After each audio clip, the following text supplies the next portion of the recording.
प्रिय मित्रों, राधे राधे, जय श्री कृष्ण। मैं अजय सोलंकी, एस्ट्रो एडवाइज़र और उसके साथ ही फ्लूटिस्ट यानी बांसुरी वादक, आज के ज्योतिष एपिसोड में अपने एस्ट्रो चैनल में आपका हार्दिक स्वागत करता हूं। मित्रों, मिथुन लग्न राशि के जातक जातिकाओं के लिए वर्ष 2024 का आगाज मिथुन लग्न राशि के जातक जातिकाओं के लिए उनके भाग्य को प्रबल से प्रबलतम बनाते हुए हो रहा है। यदि यह इस वर्ष को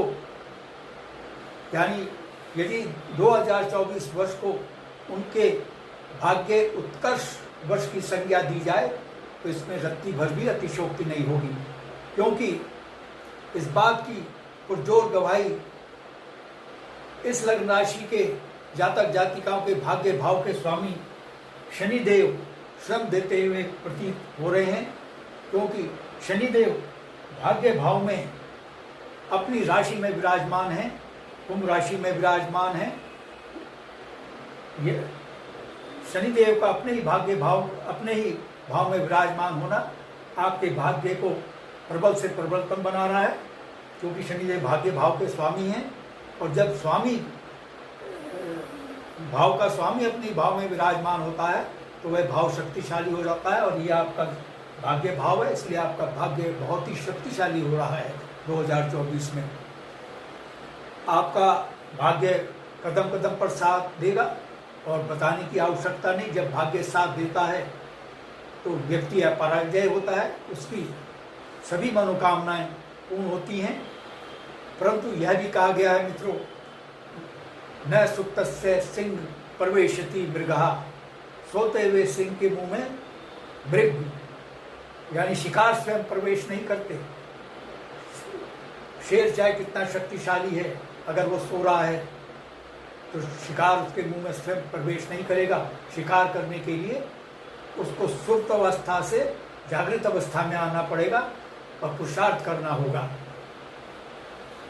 ठीक इसी प्रकार से आपका भाग्य चाहे 2024 में कितना भी शक्तिशाली हो जाए, शेर की भांति हो जाए, लेकिन वो सुप्त अवस्था में रहेगा। यदि आप पुरुषार्थ नहीं करेंगे तो आपको भाग्य को एक्टिवेट करने के लिए अपने शक्तिशाली भाग्य को सुप्त अवस्था से जागृत अवस्था में लाने के लिए, इसको एक्टिवेट करने के लिए थोड़ा सा पुरुषार्थ आप अवश्य करें, तभी आपको भाग्य उदय का लाभ मिलेगा, आपकी भाग्य की प्रबलता का आपको लाभ मिल पाएगा। ये मेरा आपको सुझाव है मित्रों। शनिदेव नवम भाव भाग्य भाव के स्वामी होकर चूंकि इसी भाव में विराजमान है, तो इससे संबंधित भावों के लाभ आपको मिलेंगे। शनिदेव नवम भाव यानी भाग्य भाव के स्वामी होकर धार्मिक आयोजनों व मांगलिक धार्मिक आयोजनों और मांगलिक कार्यों उत्सवों में आपकी उपस्थिति सुनिश्चित कर रहे हैं। धर्म कर्म और दान कार्यों के प्रति आपकी रुचि जागृत कर रहे हैं, और 2024 में आप पुण्य अर्जित करेंगे। जब आप दान करेंगे, धर्म कर्म के कार्य करेंगे, तो दान पुण्य के कार्य करेंगे तो पुण्य अर्जित करेंगे ही, क्योंकि ये नवम भाव पिता का भी भाव है। जिनके पिता का स्वास्थ्य नासाज चल रहा था, खराब चल रहा था, 2024 में उनके पिता के स्वास्थ्य में वृद्धि होगी, स्वास्थ्य लाभ होगा उनको, और पिता से संबंध बेहतर होंगे, पिता पुत्र के बीच बेहतर तालमेल होगा।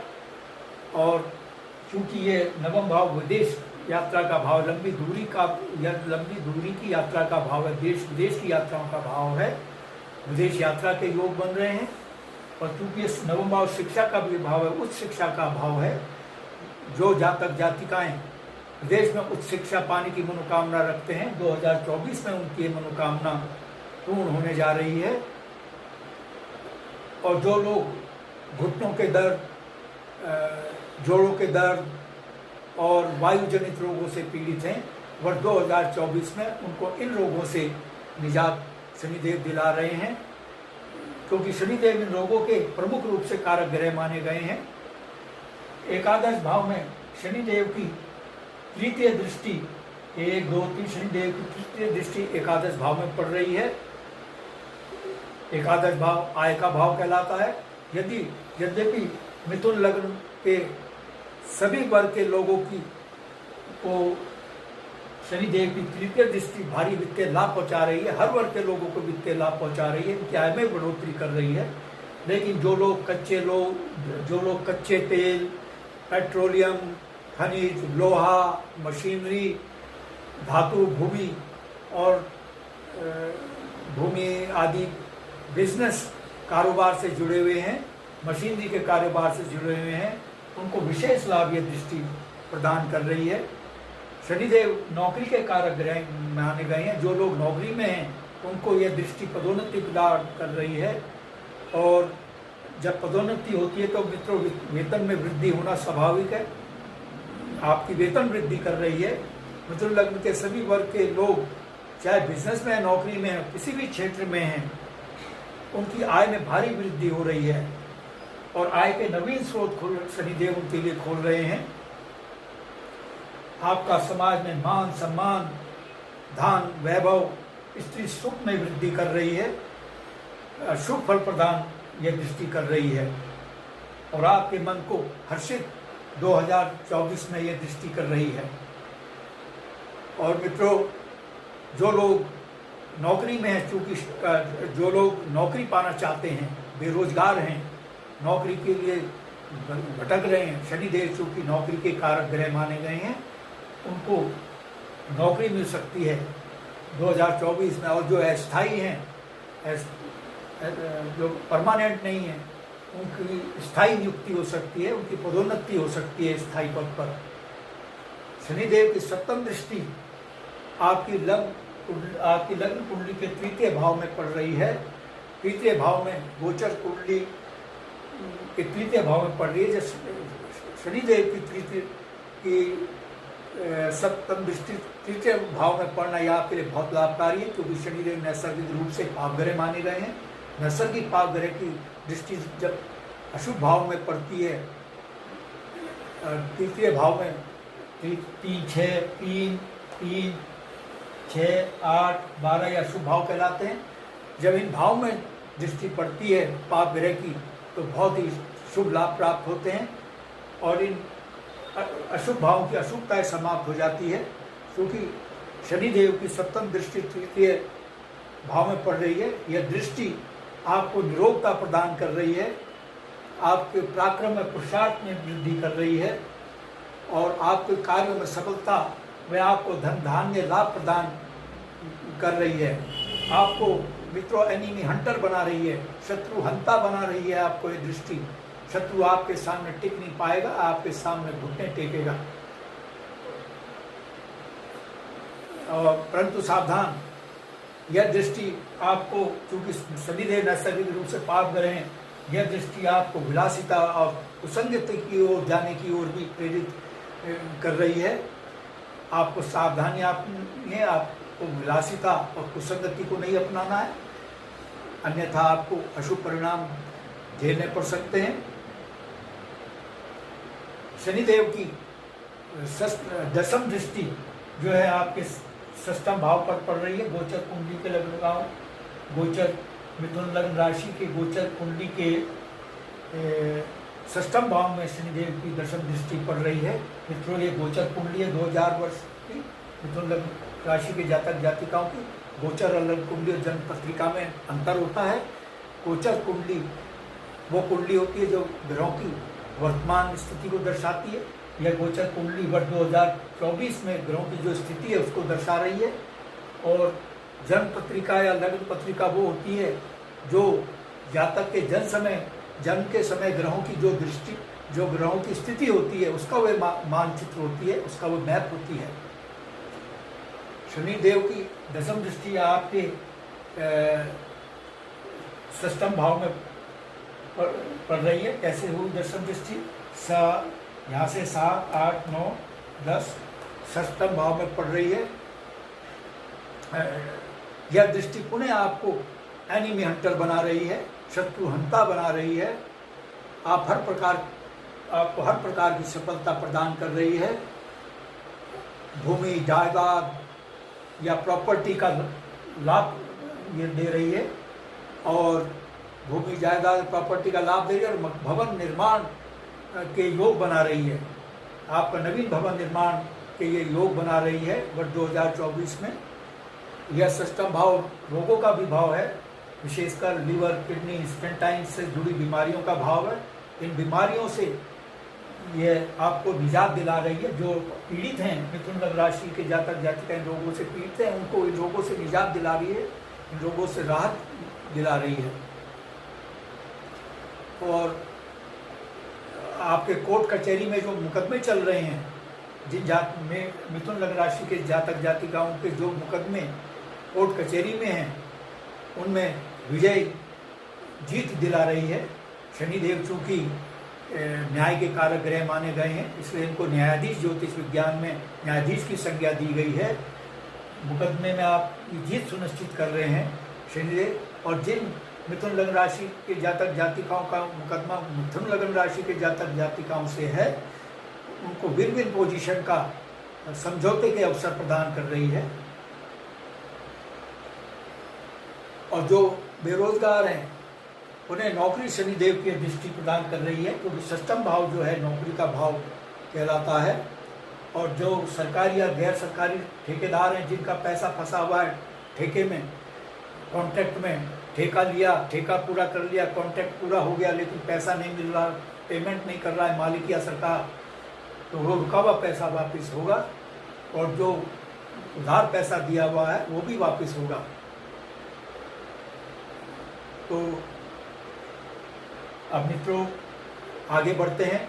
देवगुरु बृहस्पति देव 1 मई 2024 को 1:50 PM को बृहस्पति देव वृष राशि में प्रवेश करने जा रहे हैं। लेकिन उससे पूर्व 1 मई 2024 तक 1:49 तक मेष राशि में विराजमान रहेंगे। पहले मेष राशि में विराजमान रहेंगे जनवरी के आरंभिक माह में, यानी 1 मई 2024 को 1:50 तक मेष राशि में विराजमान रहेंगे। उसके बाद 1 मई 2024 1:50 को वृष राशि में प्रवेश करेंगे। तो मित्रों, तो पहले हम बात करते हैं जब बृहस्पति देव वृषभ राशि में विराजमान रहेंगे, जब 1:50 को वृषभ राशि में विराजमान रहेंगे और 1:49 तक रहेंगे मेष राशि। मित्रों, इतनी सटीक जानकारी देने के लिए बहुत गहन अध्ययन, गणना की आवश्यकता होती है, परिश्रम की आवश्यकता होती है, और बताया जा सकता है कि किस तारीख को इस गणना के सहारे, इस कैलकुलेशन से और अध्ययन से बताया जा सकता है कि किस तारीख को कौन सी घटना कितने बजे घटेगी। इतनी सटीक जानकारी देने के लिए काफ़ी अध्ययन की आवश्यकता होती है और परिश्रम की आवश्यकता होती है। वर्ष के आरंभ में देवगुरु बृहस्पति देव 1 मई 2024 1:49 PM तक आपकी लग्न कुंडली के एकादश भाव में विराजमान रहेंगे।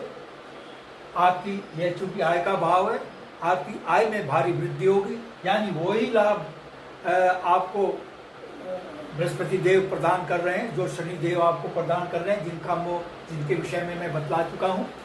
उनको बार बार दोहराना ठीक नहीं हुआ, क्योंकि वीडियो बहुत लंबा हो जाएगा, वीडियो की लिमिटेशन होती है, इसलिए पुनः दोहराने की आवश्यकता नहीं। बृहस्पति देव की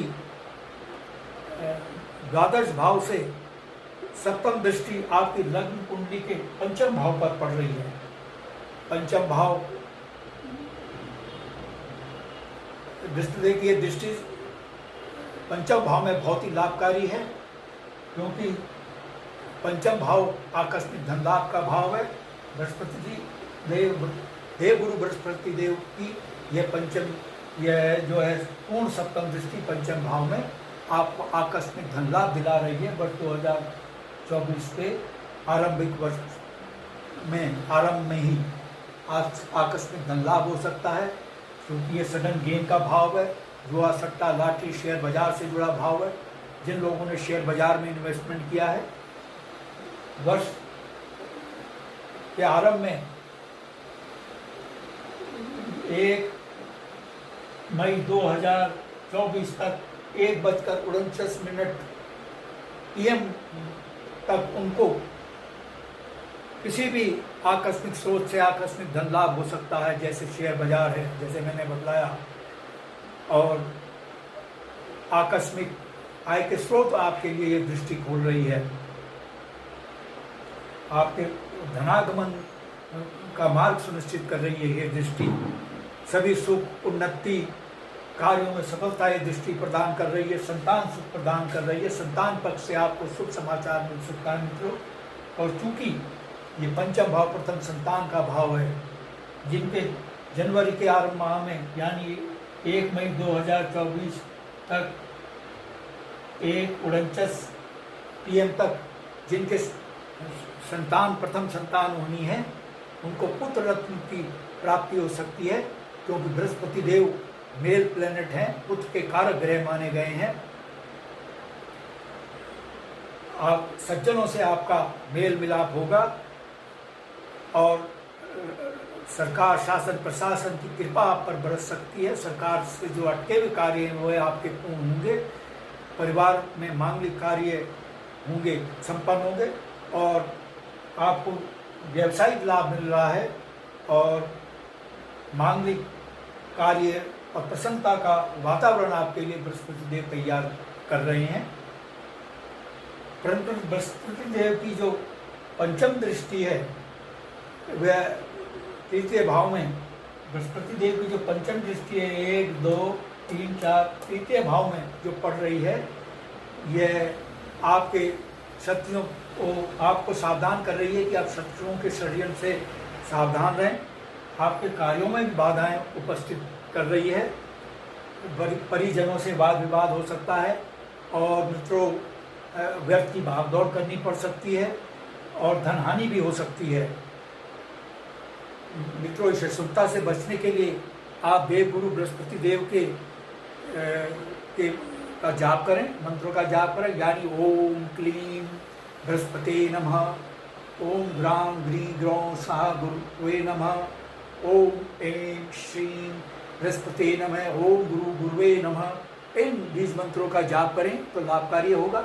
और पीली वस्तुओं का दान करें, यानी पीले फूल, चने की दाल, पीला चंदन, मक्के का आटा, पीली मिठाई, मुनक्का, चावल, हल्दी, इनमें से किसी एक वस्तु का या इन सभी वस्तु का आप दान करेंगे तो आप अशुभता से बचे रहेंगे और भाग्यशाली लाभ होगा।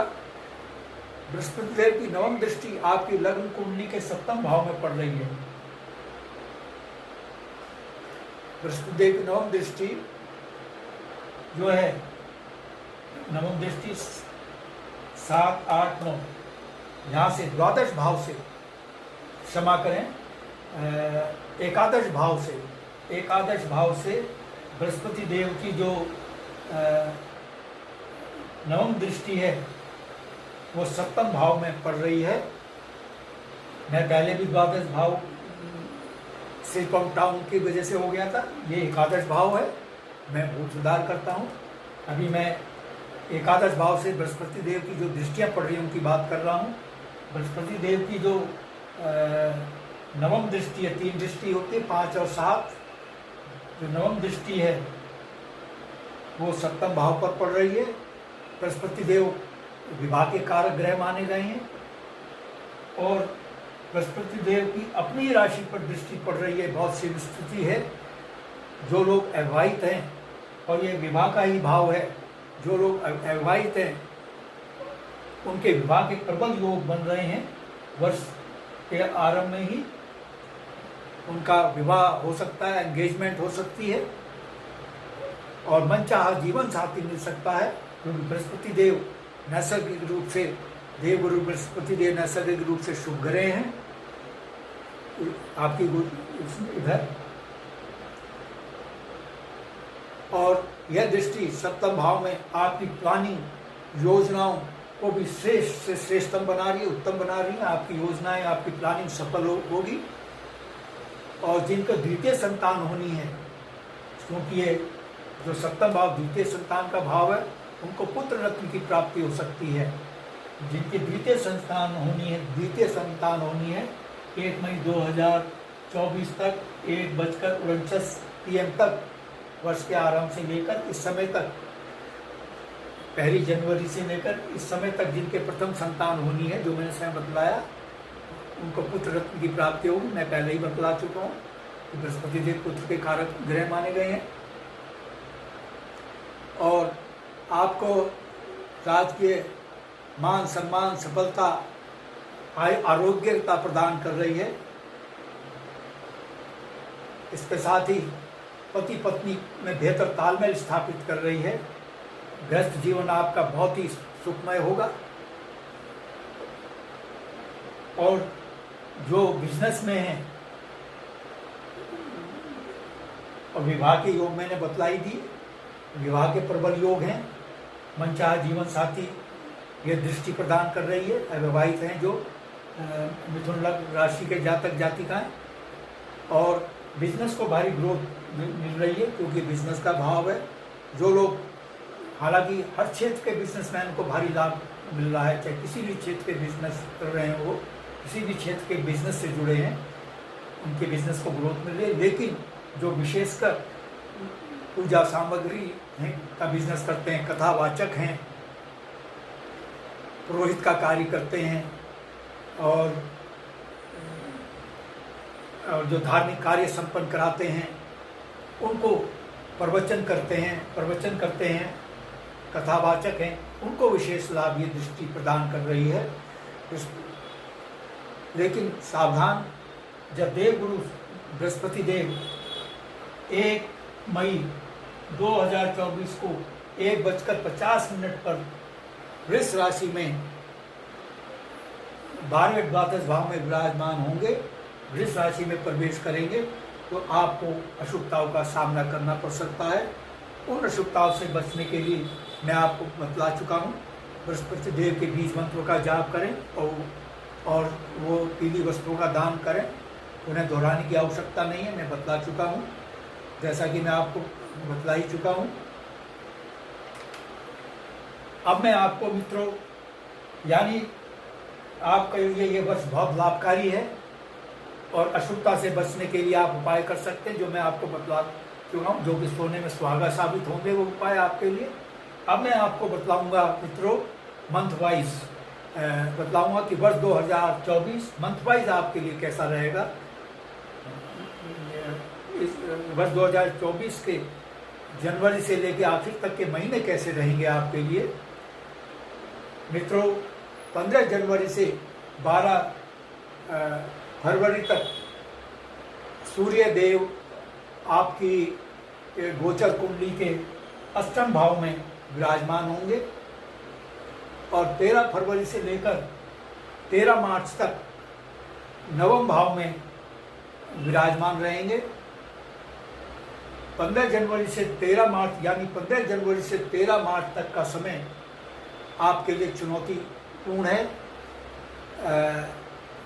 लेकिन चूंकि आपका भाग्य प्रबल है, तो जो चुनौती और समस्याओं का आप सामना करेंगे इस दौरान, जो मैंने आपको बताई है अवधि, 15 जनवरी से 12 फरवरी और 12 फरवरी, यानी 15 जनवरी से 13 मार्च तक जो समस्याएं आएंगी, कठिनाइयाँ आएंगी, लेकिन उनकी इंटेंसिटी, तीव्रता बहुत कम होगी, क्योंकि आपका भाग्य बहुत प्रबल है। शनिदेव आपके भाग्य को प्रबल से प्रबलतम बना रहे हैं, इसलिए उन चुनौतियों का आप सामना सफलतापूर्वक कर सकेंगे। इस दौरान आपको सावधान रहना है। इस अवधि के दौरान 15 जनवरी से लेकर 13 मार्च तक आपको सावधान रहना है। दुर्घटनाओं से, विशेषकर दुर्घटनाओं रोकथाम के लिए आप सभी सुरक्षा नियमों का पालन करें। वैसे तो इंसान को हर समय सुरक्षा नियमों का पालन करना चाहिए, लेकिन इस अवधि विशेष में आपको सुरक्षा नियमों का विशेष पालन करना है। सावधानी हटी, इस दौरान सावधानी हटी तो दुर्घटना घटी की कहावत चरितार्थ हो जाएगी। ऐसा ना हो, ईश्वर करे ऐसा ना हो, आप सावधानी अपनाएं। और मित्रों, भाई बहनों से भी विवाद हो सकता है और खर्चों में वृद्धि हो सकती है, कार्यों में बाधाएं आ सकती हैं, आर्थिक तंगी झेलनी पड़ सकती है। इस अशुभ स्थिति से बचने के लिए सूर्य देव की आप आराधना करें, सूर्य देव के बीज मंत्र का जाप करें और ओम श्री सूर्याय नमः जो मंत्र हैं उनका जाप करें। सूर्य को जल चढ़ाएं रविवार के दिन, और सूर्य का दान लाभकारी होगा। दलिए में गुड़ मिलाकर आप गौ माता को खिलाएं, आप अशुभताओं से बचे रहेंगे। अशुभ बातें आपका कुछ नहीं बिगाड़ पाएंगी। मित्रों, 12 अप्रैल से 14 मई तक सूर्य देव मेष राशि में विराजमान होंगे, एकादश भाव में। इस राशि में उच्च के होंगे। इस भाव में विराजमान होकर सूर्य देव आपको राजसी जीवन प्रदान करेंगे, राजसी मान सम्मान वैभव प्रदान करेंगे, राजसी सुख प्रदान सूर्य देव प्रदान करेंगे। सूर्य देव ग्रहों के राजा माने गए हैं, तो आपका मान सम्मान राजसी सुख में वृद्धि होगी, संतान सुख आपको मिलेगा, आय में भारी वृद्धि होगी, धन लाभ होगा, आय के नवीन स्रोत खुलेंगे, स्वास्थ्य लाभ होगा, विद्या लाभ आपको प्राप्त होगा।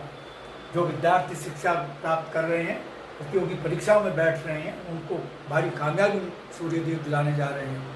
ये अवधि 12 अप्रैल से लेकर 14 मई के मध्य आपके नए संबंध बनेंगे, आपकी उन्नति तरक्की का मार्ग प्रशस्त होगा। मित्रों, 15 मई से 14 जून तक सूर्य देव वृष राशि में आपकी गोचर कुंडली के द्वादश भाव में विराजमान होंगे।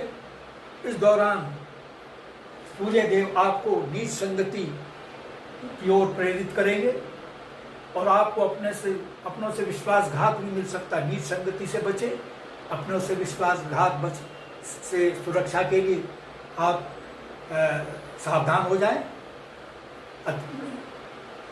किसी दूसरे पर अति विश्वास ना करें। और शनिदेव आपको शारीरिक कष्ट भी प्रदान कर सकते हैं, आपको अत्यधिक अनावश्यक मेहनत भी करा सकते हैं।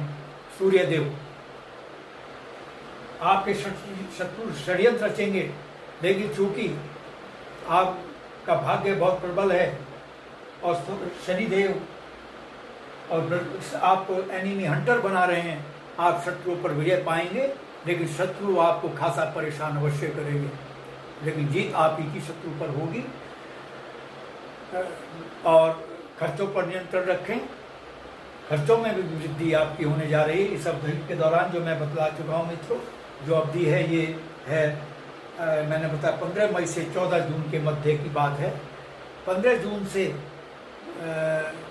16 जुलाई तक सूर्य देव मिथुन राशि में विराजमान रहेंगे, यानी आपकी लग्न राशि में विराजमान होंगे, आपके लग्न भाव में विराजमान होंगे 16 जुलाई तक, 15 जून से 16 जुलाई तक। इस दौरान आपको उदर रोग आ सकता है, उदर रोगों से आपको परेशानी हो सकती है, शारीरिक कष्ट, पत्नी की चिंता सता सकती है।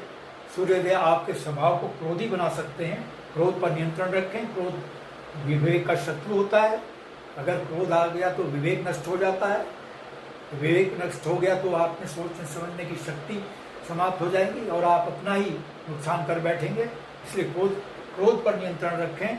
15 जून से लेकर 16 जुलाई तक सूर्यदेव आपको क्रोध को उकसाएंगे और घर से दूर जाना पड़ सकता है, आपका ट्रांसफर घर से दूर हो सकता है और अधिक परिश्रम भी करना पड़ सकता है। 17 जुलाई से लेकर 17 अगस्त तक शनिदेव जो है कर्क राशि यानी द्वितीय भाव में विराजमान रहेंगे। इस दौरान आपकी बचत में कमी आ सकती है। द्वितीय भाव जो है बचत का भाव है, और चिंता, कलह वे धोखेबाजी का शिकार हो सकते हैं। मैं उपाय आपको बतला चुका हूँ। सूर्य का दान करें, सूर्य के मंत्र का जाप करें, रविवार को सूर्य को जल चढ़ाएं और गुड़ को दलिए में मिलाकर गौ को, माता को खिलाएं। आप अशुभता से निश्चित रूप से बचे रहेंगे। और गायत्री मंत्र का सूर्योदय के आसपास और सूर्यास्त के आसपास 6 बार अर्थ समेत गायत्री मंत्र का आप जाप करें 6 बार, तो आपको बहुत लाभ होगा। अशुभता से आप बचे रहेंगे, क्योंकि गायत्री मंत्र से सूर्यदेव प्रसन्न होते हैं। 17 अगस्त से 16 सितंबर तक सूर्यदेव तृतीय भाव में अपनी राशि सिंह राशि में विराजमान होंगे। यह स्थिति आपके लिए बहुत ही लाभकारी है। इस लाभकारी स्थिति की जितनी प्रशंसा की जाए उतनी कम है। बहुत ही लाभकारी स्थिति में होंगे आप 17 अगस्त से लेके 16 सितंबर तक, क्योंकि तृतीय भाव सूर्यदेव स्व राशि में और तृतीय भाव में होंगे। सूर्यदेव चूंकि नैसर्गिक रूप से पाप ग्रह हैं और पाप ग्रह तृतीय भाव में, अशुभ भाव में बहुत ही शुभ फल प्रदान करता है। उसकी अशुभता समाप्त कर देता है। आपके साहस पराक्रम में वृद्धि करेंगे, आपके भाग्य में वृद्धि होगी, क्योंकि यहाँ से सूर्यदेव की जो पूर्ण दृष्टि, सप्तम दृष्टि है, वो अब भाग्य भाव पर पड़ेगी। और सूर्यदेव भाग्य भाव के नैसर्गिक स्वामी होते हैं, इसलिए आपके भाग्य में भारी ग्रोथ मिलेगा, भारी उछाल मिलेगा। क्योंकि जब ग्रह की दृष्टि जिसका वो नैसर्गिक स्वामी है उसी पर पड़ती है, तो उसके शुभ फलों में वृद्धि होती है, उसके फलों में वृद्धि होती है। धर्म में आपकी रुचि जागृत होगी, दान पुण्य के प्रति आप में रुचि जागृत होगी, धार्मिक और मांगलिक उत्सवों में भाग आप लेंगे। और धर्म और शत्रु आपके पराजित होंगे, आप एनिमी हंटर हो जाएंगे। शत्रु आपके सामने घुटने टेकेंगे। 16 सितंबर से लेकर 17 अगस्त से 16 सितंबर के मध्य, और 17 सितंबर से 16 अक्टूबर तक सूर्यदेव चतुर्थ भाव में कन्या राशि में विराजमान होंगे। इस दौरान भौतिक सुखों में अल्पता आ सकती है, कमी आ सकती है, और माता के स्वास्थ्य से संबंधित चिंता हो सकती है। माता का स्वास्थ्य गड़बड़ा सकता है। पिता से कलह हो सकती है। पिता का सम्मान करें, क्योंकि पिता चाहे कैसा भी हो, यहाँ तक कि भगवद गीता में कहा गया है, पिता यदि पाप कर्मी भी हो, दुष्टकर्मी भी हो, तो भी पुत्र को उसका सम्मान करना चाहिए। ये भगवद गीता में कहा गया है। पिता का सम्मान करें, पिता से अनावश्यक वाद विवाद ना करें, क्योंकि पिता से अनावश्यक विवाद के लोग बन रहे हैं। और माता का ख्याल रखें, माता के स्वास्थ्य का ध्यान रखें। कार्यों में बाधा आएगी और कानूनी पचड़ों में भी फंसने की संभावना है। तो और 17 अक्टूबर से 15 नवंबर तक पंचम भाव में 17 अक्टूबर से 15 नवंबर तक पंचम भाव में सूर्यदेव अपनी ही नीच राशि में पंचम भाव में अपनी नीच राशि में विराजमान होंगे। जब ग्रह नीच का हो जाता है तो अशुभ फल प्रदान करता है। तो आपको आकस्मिक धनहानि हो सकती है।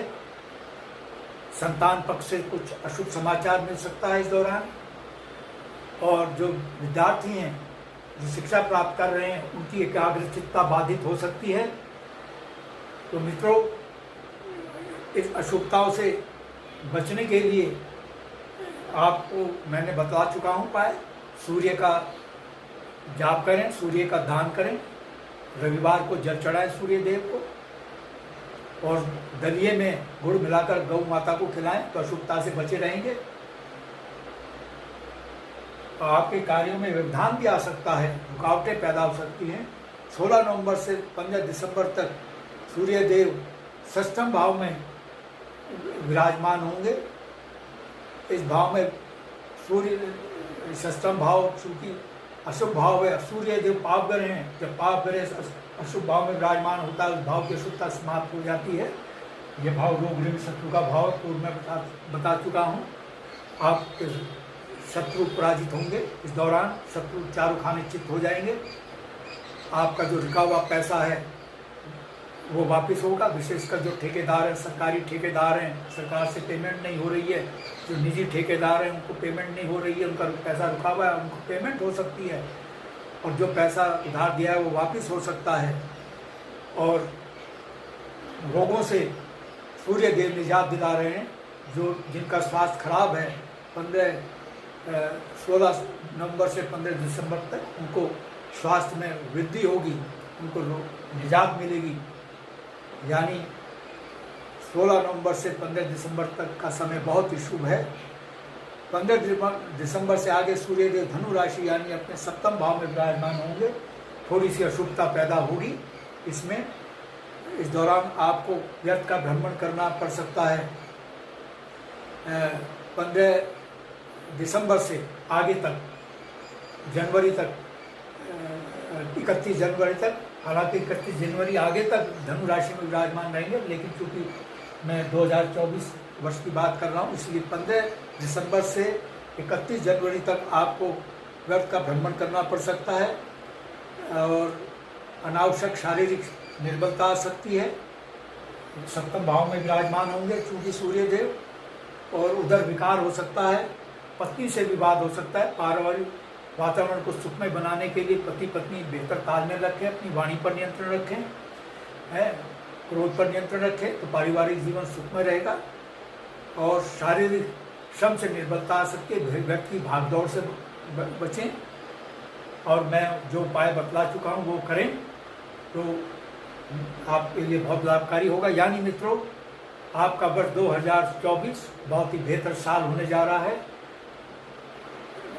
यदि मित्रों मेरा आपको यह एपिसोड पसंद आया है, I request you to please subscribe my channel.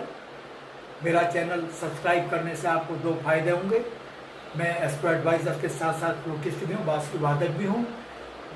मेरा चैनल सब्सक्राइब करने से सबसे पहले एस्ट्रो अगला एपिसोड सब आपके पास पहुंचेगा। इसके साथ ही चूँकि मैं फ्लूट ट्यूटोरियल भी इसी एस्ट्रो चैनल में डालता हूँ, यानी बांसुरी सिखाने के फ्लूट ट्यूटोरियल, और अपनी बांसुरी से अपने स्टूडियो में गाने शूट करके बांसुरी से गाने बजा करके बॉलीवुड के गाने, धार्मिक, देशभक्ति के और रोमांटिक गाने अपनी बांसुरी से बजा करके अपने स्टूडियो में शूट करके बैकग्राउंड म्यूजिक के साथ इसी एस्ट्रो चैनल में डालता हूँ। मेरे चैनल का आपको भरपूर लाभ मिले।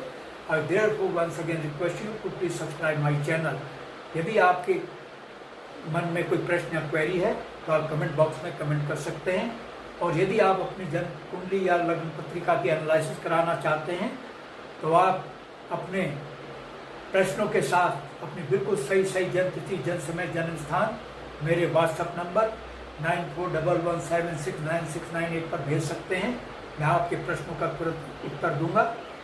मित्रों, जैसा कि मैं बतला चुका हूँ, काफ़ी परिश्रम करना पड़ता है किसी निष्कर्ष पर पहुँचने के लिए। जातक जातिकाओं के प्रश्नों का उत्तर देने के लिए काफ़ी अध्ययन और गणना की आवश्यकता होती है, समय भी लगता है। तो इसलिए मैंने थोड़ा सा पारिश्रमिक रखा है, थोड़ी सी शुल्क फीस रखी है जो बहुत कम है, जो आपको मालूम ही नहीं लगेगा कि आपने फीस दी है। बहुत ही कम फीस में मैं आपकी को सेवा प्रदान करूंगा। बस आज इतना ही मित्रों, धन्यवाद। राधे राधे, जय श्री कृष्ण।